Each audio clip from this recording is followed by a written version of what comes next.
নমস্কার বন্ধুরা, কেমন আছেন? রয় পাপিয়া চ্যানেলে আপনাদের স্বাগত জানাই। আজ একটা নতুন রেসিপি নিয়ে চলে এসেছি আপনাদের কাছে।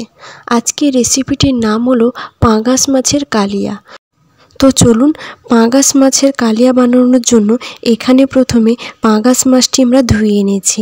এর মধ্যে দিয়ে দেব হলুদ গুঁড়ো, পরিমাণ মতো লবণ আর বেটে রাখা আদা, রসুন, কাঁচা লঙ্কা এর মধ্যে দিয়ে দিচ্ছি। দিয়ে একে ভালো করে আমরা ম্যারিনেট করে নেব।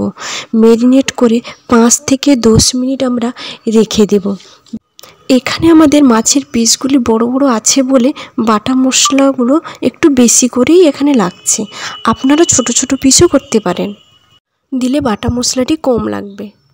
এবারে আমরা রেখে দেব। আর ততক্ষণে এদিকে কড়াই গরম করতে বসিয়ে দিয়েছি। কড়াই গরম হয়ে এলেই তাতে সর্ষের তেল দিয়ে দেব।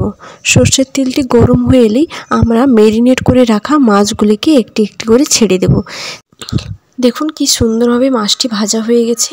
এবারে মাছটিকে আমরা তুলে নিয়েছি। সেই গরম তেলে গোটা গরম মশলা, তেজপাতা দিয়ে দিচ্ছি। এরপরে কেটে রাখা পেঁয়াজ কুচি আমরা দিয়ে দিচ্ছি। পেঁয়াজটি হালকা লাল হয়ে ভাজা হয়ে এলেই অল্প একটু চিনি দিয়ে দেব। এরপরে দিয়ে দিব পেঁয়াজ বাটা, দিয়ে ভালো করে আমরা নাড়াচাড়া করে নেব।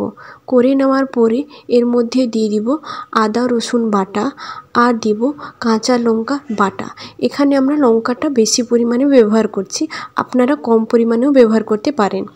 তারপরে দিয়ে দিব হলুদ গুঁড়ো আর কাশ্মীরি লঙ্কা গুঁড়ো। কারণ আমরা বেশি লঙ্কা বাটা দিয়েছি, তাই এখানে কাশ্মীরি লঙ্কাটাই ব্যবহার করছি। পরিমাণ মতো লবণ। এটিকে ভালো করে আমরা কষে নেব।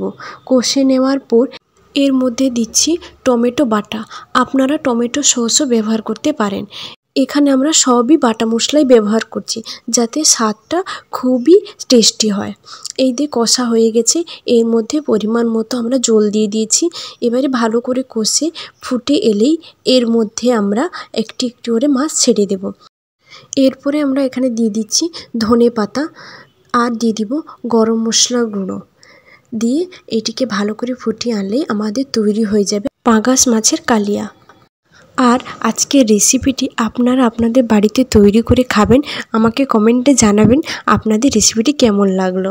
যদি রেসিপিটি আপনাদের ভালো লেগে থাকে, প্লিজ সাবস্ক্রাইব করবেন আর লাইক করবেন। Thank you.